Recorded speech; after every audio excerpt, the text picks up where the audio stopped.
We've got a few promises today, Meredith and I, that during our time together, we're going to talk about invention. Necessity is the mother of invention, and this time she has a stopwatch and she is serious about it. And so we want to talk about steps to transform that customer experience in an accelerated fashion. We are also going to share a few keys and tips to engage and lead your team to deliver a reinvented customer experience in these accelerated times. For sure. Because your customer experience, let's do it. Put your seatbelts on, everybody, because your customer experience is at risk if you're only doing what you did just 6 weeks ago, 8 weeks ago. The game has changed. We are actually not in Kansas anymore, unless, of course, you actually are in Kansas, and then we apologize, just work with us. But we're not in Kansas anymore, and no matter how many times you click those ruby slippers, we're not going back. We're not in Kansas anymore. Well, where are we? Well, some of us are in a place of really struggling, and others are in a place of thriving. If you're in an industry like airlines, movies, restaurants, hotels, cruise lines, salons, you're likely really struggling right now. But if you're making toilet paper or selling groceries or hosting video conferencing like this, you are likely very, very busy. So, where does your business fall on this scale? Would you say you are really struggling, thriving, or somewhere in between? So just give us a 1 through 5 if you don't mind. Where is your business right now? So struggling, somewhere in between, thriving, struggling, in between, thriving. Yeah. So we've got 1s, 5s, 3s, 4s, a bunch of 4s. All over the board, yeah. All over the board. Yeah, we're hearing the same thing. Meredith and I are on the phone together with clients just about every day these days, and we're seeing that. It's 1s, it's 3s, it's 5, it's everywhere, and a lot of it is depending on your industry. Some of it is depending on your response to what's going on right now. Your 2020 customer experience strategy that you work so hard to put in place is likely anywhere from decimated to accelerated, and you've just supported that in the chat. Well, either way, our suggestion to you, our thought is that it needs a boost or a reboot because everything has changed, even for the thriving businesses. You see, you were preparing with the best of intentions for a 2020 customer experience. And the reality is that doesn't exist anymore. We have accelerated our customers' needs and wants. B2B or B2C have accelerated to 2023. They have leapfrogged, and you have to meet that experience. Now more than ever, we need all of your team members to be rowing in that same direction because we've got to change course. And there's that mother of invention right there. She's got her blowhorn. She's saying, change course before you hit that tidal wave. And there's her stopwatch saying, change quickly. And we may need to change again and again and again in the next 12, 18, 24 months. It's not a time to change and rest. We have to change and look for the next shift. And there are some organizations, Meredith, that are out there right now that are shifting with the times and they're thinking and they're acting differently. And some that are trying really hard, but they're missing. And it's that combination for some of them of that miss between technology and human interaction or that real accuracy. And I have 2 personal stories I just want to share with everybody. The first is American Airlines. And right up front, full disclosure, I fly American almost exclusively, and they're also a client of ours. But I recently got a call unrelated to both. You know, it wasn't, hey, I want to call and see if I can book a flight for you, and it wasn't, hey, let's do business together. It was a call from somebody who didn't know me and I didn't know them, who said, hey, we recognize that you've traveled on American very frequently, and this is a time where a lot of us can't travel. We just want to check and see how you are. Not sell you a ticket, not to try to get you back in the air. It was just a call-in for their best customers saying, how are you doing? And I so appreciated that from the world's largest airline to focus on me for a moment and ask how I was doing. Now, I know the person didn't know me, but they were genuine. They showed me lots of humanity and were really curious as they leaned in. And for all of the fire that airlines are in right now, all of the ridicule they're getting, I thought it was just a very humane gesture. Thumbs up. On the other side of it, unfortunately, I recently lost my dad to COVID in the last 2 weeks, and one of my teams did this great job in sending me a condolence basket, which was very nice. And they used a company that during this time offered a concierge service of handwriting notes. I actually have the note card. This is the actual note right here. And they were handwriting notes as a way to say, look, it's a time to be personal. And that made sense. And you typed in your note, and they took it and they hand wrote it and sent it along with the basket. Sounds great. Well, here is what we got. Gary and family, during this difficult time, we wanted to send you a little something to bring comfort to your home. We're thinking of you and sending you our thoughts from afar. All our love, your sales team and friends. How great is that? Except when you read the fine print on the bottom, also handwritten, it says, P.S. A little birdie told us the really great news. Congrats to you and sending you a giant hug. What? Oh, what? My. So all of a sudden I thought, wait a minute, is this a condolence card and did I win the clearance house sweepstakes at the same time? I mean, I was in the garage wiping this down, sanitizing the basket and the card, and I walk in and I say to my 58-year-old wife, are you pregnant and I didn't know it? I mean, what is this little birdie? Well, what we find out, Meredith, is that somebody took 2 messages that were put in electronically through technology and combined them into one, and I got them. Epic fail, where technology and the human experience just didn't come together. I will just say to everybody here, thank you for your condolences in chat. I appreciate them. And I don't mean to be flip, but I will tell you, my 80-year-old mother is still cracking up over that card after she lost her husband of 62 years. It was still the funniest thing. But the reality is that's not what anybody was looking for to happen. So what happened, Meredith? Where was the breakdown? No, and I think that, and Gary, my condolences to you too, but I'm glad you got a little humor and levity out of that experience. But I don't think that is what that company intended for your customer experience or your experience with them to be. I'm just going out on a limb here when I say that. I agree. Yeah. And so clearly what happened there was a breakdown, right, between the technology and the human experience and the way that human used their technology. And I think one of the things that's so important right now and will continue to be important is the marriage between technology and human experience. And it's not just because everyone's at home, but it's something, obviously this was happening already and is going to continue to move at a faster and faster pace. And companies who are doing this right and using technology and human experience together to create an excellent customer experience are winning. And how they're doing it is they're using technology in new ways and backing it up with that human experience.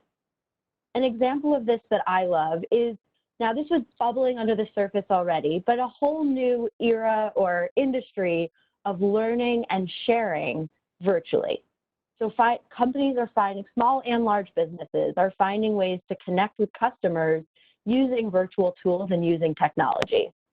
So what you see on the screen, one example for me is with hair dyeing. Now I will note this is not me. You can probably see that as you see my picture on the screen, but I'm running the risk in 2 more weeks it might be. But fortunately, my hair is the other thing that's accelerating here. But fortunately, my hair salon stepped in last week. They cosmically knew that I was suffering and sent an email that they are pivoting their business to a virtual model. So basically what they do is you send them in some pictures and they will custom make your hair dye and your formula for you, and then send you, and then you can either pick it up or they can ship it to you, and they'll use video and then potentially a WebEx or a Zoom call to teach you exactly step-by-step how to do it. So that on the screen right now is Sal and Paige, 2 people I know really well but haven't seen in months, teaching a customer how to use the hair dye. And they're offering tiered pricing. And it's really incredible. I talked to Sal what it's doing for their business. this is something that they're likely to continue well after this crisis ends because it's creating a whole new way to connect with customers and offer services. Now, I should just put a little asterisk that I've heard laws vary state by state. So some states you can't ship hair dye or do this virtual thing, but in Illinois, it's totally fine. And so this is what Sal and Paige and their salon are doing. And it's just an incredible demonstration, I think, of pivoting and also using technology and a human experience together to find new ways to connect with customers, create those touch points, and create a really great experience. So, and I think the other key here is that hair dye example, while extremely important to me and several other people I know, also just shows one medium, right? But the truth is customers are looking for all different ways to connect with you. So some of you may have heard of Zendesk. You probably see their ads and pop-ups all the time, but they're a customer service software company who measures customer touch points and service tickets. And what you can see here, and this is the only data we're going to show during the presentation, so we put it all on one slide for you. But what you can see here is that customer service touch points in all different ways are up since last year. Now that's obvious in some ways because people are at home, but the fact that they're up in all different forums, so chat, social media, messaging, phone, websites, etc., shows that no matter how you do it, customers are looking to connect with you. And that, as for an organization, creates great opportunity to accelerate and to have great customer experiences. But you have to be ready to connect with your customers where they want, when they want, and how they want. And in order to do that, all of your people have to be part of the equation. You need to help all of your people move on, feel like they are part of the front line and move from transactional to trusted advisor. Gary, I see you nodding your head. Do you agree? What do you feel like it takes to move from transactional to trusted advisor in this current environment? First, let's just be clear. Your technology can take care of the transactional. We know that. But are you investing in your people and creating a new skill set that allows them to deliver a trusted advisor experience when you actually have that interaction? Well, I have a few things that I've been hearing, especially over the last 8 weeks, that we think are important to share with you today.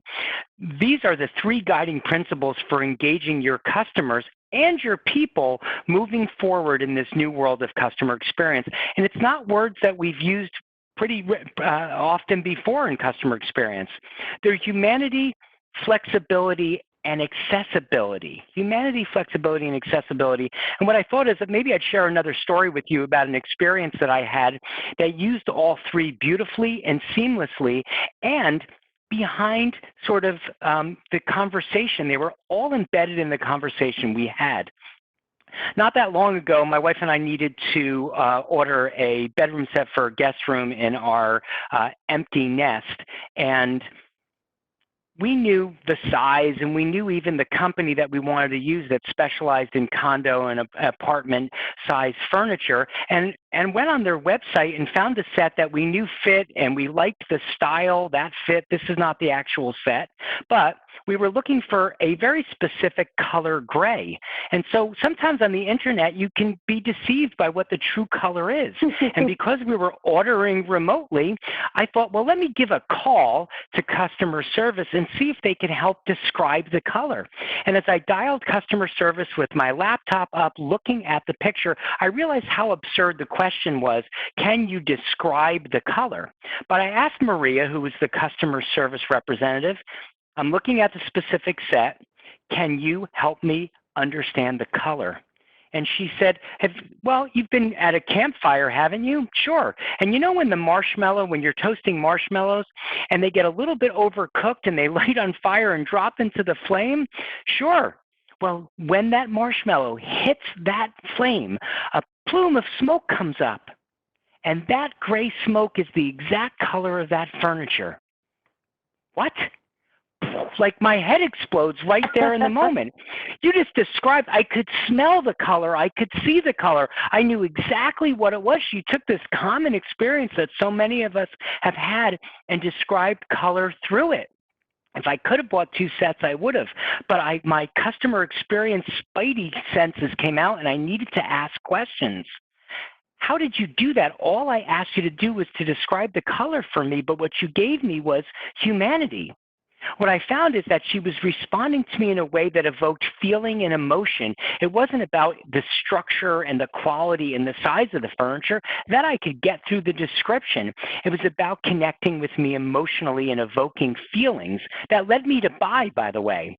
And she treated me with her time and respect and storytelling as if I was a friend or a family member. And it went further, Meredith. I've been now needed to know more. I said, well, do you work in a showroom? And she said, no, I actually work from home. I have a small child, and my husband works outside of the house, and I get to do what I love and still manage my family at the same time.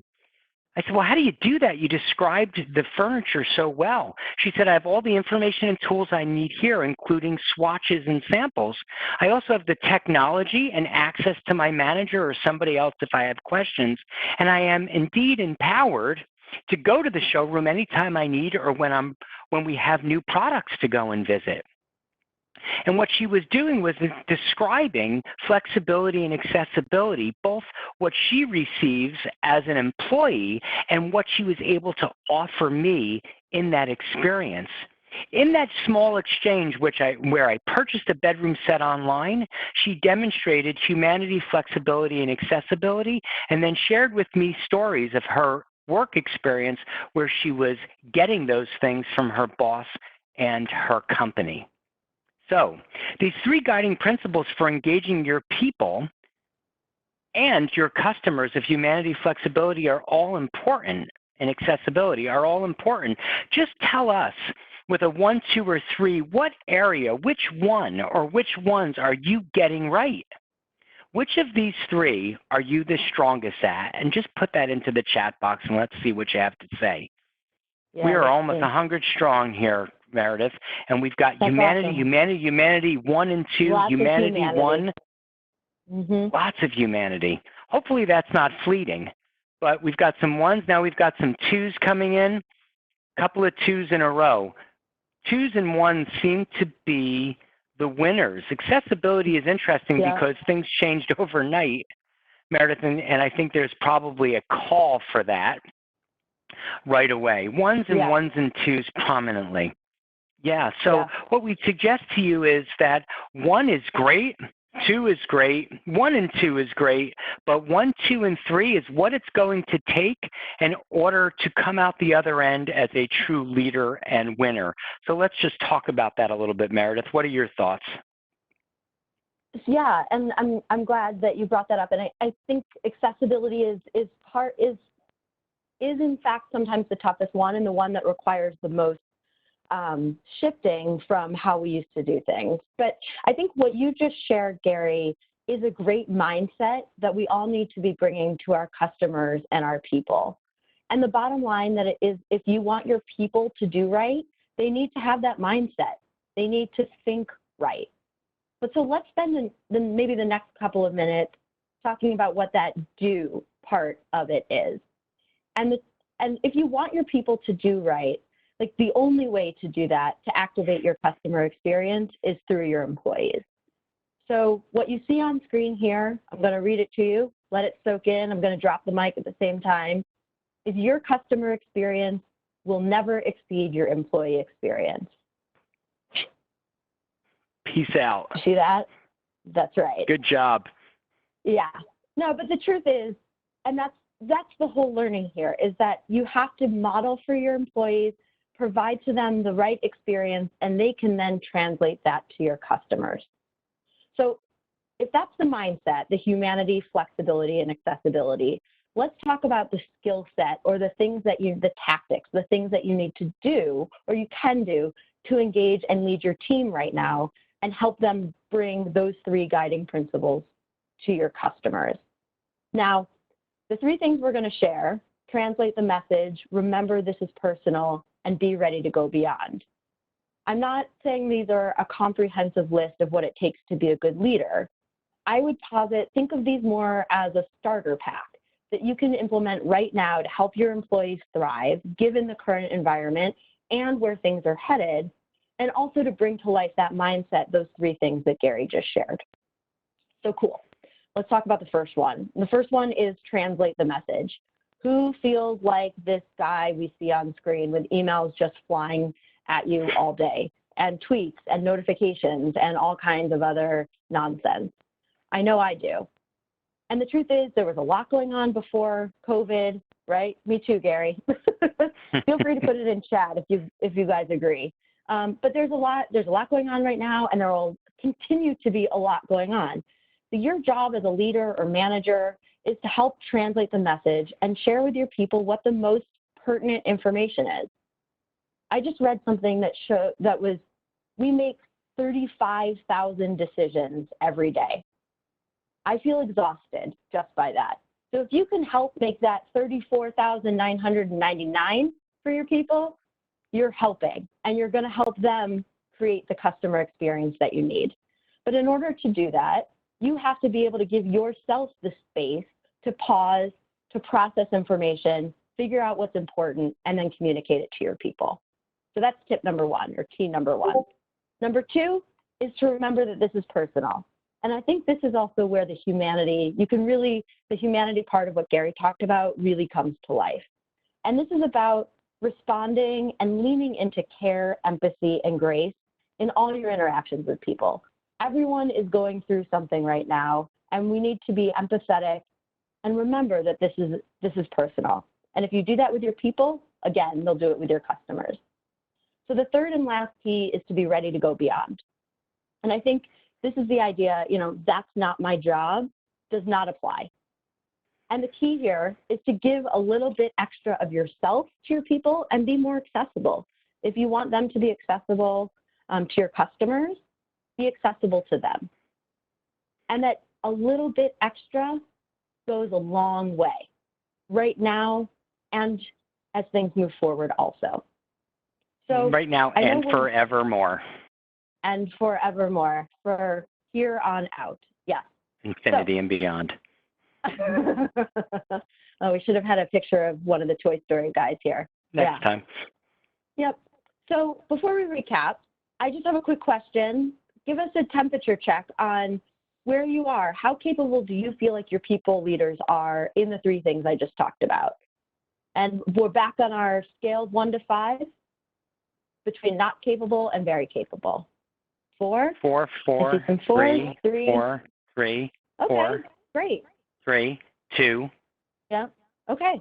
So we're 3, sort of 5. all over the place, but I don't see any one, so that's a good thing. So I think what we can do then is how do we maximize it, right? And make sure that we're doing these things, your teams are doing these things, and then your customers are feeling the love for you. Yeah, and what I'd say is that for those of you, I only saw 1 5, Meredith. For those of you who are at 4s, consider that a B. For 3s and 2s, C's and D's. So 1 is an F, 5 is an A. 3s and 4s, my friends, are not going to win in the future. You need to be A+ in customer and employee experience if you're going to win in this accelerated world, and you need to get there fast. So even though you may say 4, do not rest on your laurels. 3 for sure not, but 4, don't rest on your laurels there either. Yep. Yeah, so let's just do a quick recap then of the mindset and the skill set and how they go together. So we shared those 3 guiding principles to the mindset that you need to bring to your teams and your teams need to bring to your customers. And then the skill set, the 3 keys to the skill set that will bring it to life. And if you do these things, they will position you to be delivering a new customer experience and be served well as things continue to accelerate. And Gary, we are reaching. Yeah, we're reaching the bottom of the hour, so I've got a few closing comments, but reminding people we're going to stay on for Q&A. Your customer experience now is in 2023, even though the calendar reads 2020. It's accelerated that fast. That means your employee experience has to be there as well. You can't have an accelerated customer experience without an accelerated employee experience, so let's focus there first. Meredith and I can help if you have questions. There's no obligation to you. If you want to talk about your business and your specific situation, here is our contact information. And we will say that tomorrow, you're going to get a recording of this webinar along with the mindset and skill set so that you can share it with others in your business and start to accelerate using the 3 guiding principles and the 3 keys. And right now, as we reach the bottom of the hour, at 2:30 Eastern Time, 1:30 Central, and I can't figure that out for Pacific right now. I'm not that smart.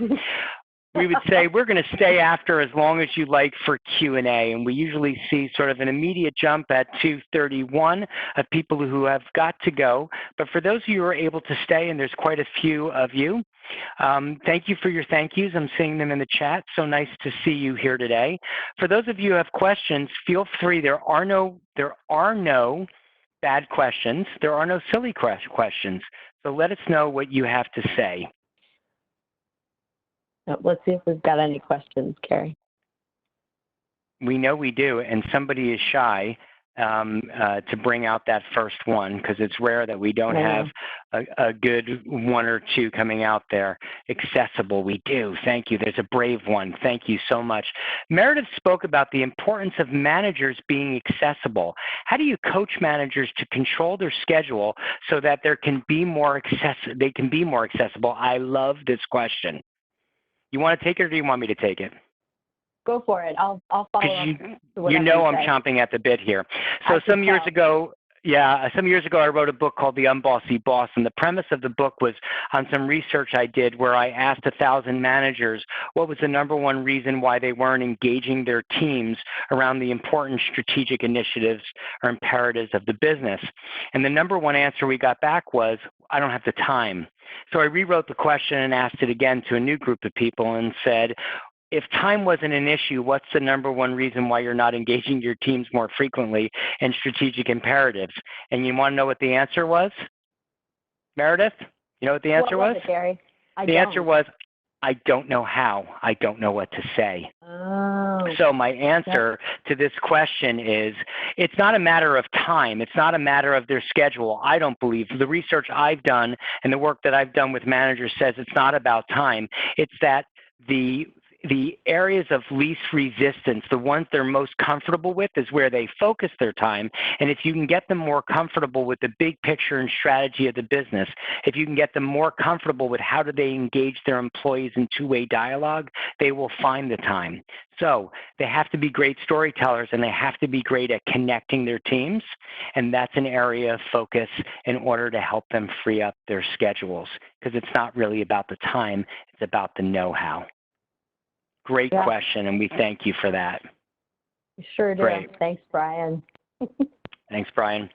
So for those of you, you're welcome. For those of you who have additional questions for us and would rather do that in a private format, you are very welcome to come and ask us. Kim wants to know, Meredith, this is for you. Tell me more about acting deliberately. What does that mean? Oh, gotcha. We must act more deliberately during this time. Yeah. Was that, in which part did we talk about acting? I mean, throughout we talked about it. I mean, I think for me, the way when I'm speaking about acting deliberately, I'm talking about really thinking about and leaning into the empathy. So how people are experiencing things right now, I think it's really important to take the time to pause. And I think this also gets to the question that Brian just asked, but coaching our managers and coaching ourselves to give the time in our schedules and our days for thinking and making sure that we're prioritizing how we act, how we interact with people, the questions we ask, and the different ways that we're managing our teams. And then you can bring in the humanity, the flexibility, the different things that we talked about, but you've got to give yourself the space to be planful and intentional with how you interact with your teams. And I would even extend that beyond work too. So how you interact with your families, anyone else you live with, et cetera. But I think that it's really about giving yourself that space. Yeah, I would also add to that, Meredith. There are some times that Kim, that things are sort of optional, right? In how you engage your customers, B2B or B2C. Hey, it's nice if you can hit all of these notes. We have to be deliberate about hitting all of the notes right now because they're necessary and it will help us differentiate us. So having your technology right, and make sure you've got your trusted advisors and your product are all up to today's standards are all going to be important. Great product, great service, great people, great technology, all have to come together at once. Thank you for the question. Thank you all so much for being with us today. You have our contact information if you have more questions. Most of all, over the last 8 weeks, we've been with you every week with the exception of one, with a webinar around topics that you let us know are important, and we're sharing information that we're hearing from you. It's our pleasure to do that. We're glad that you're here. We welcome you back for the next webinar. You'll get notice of when that is.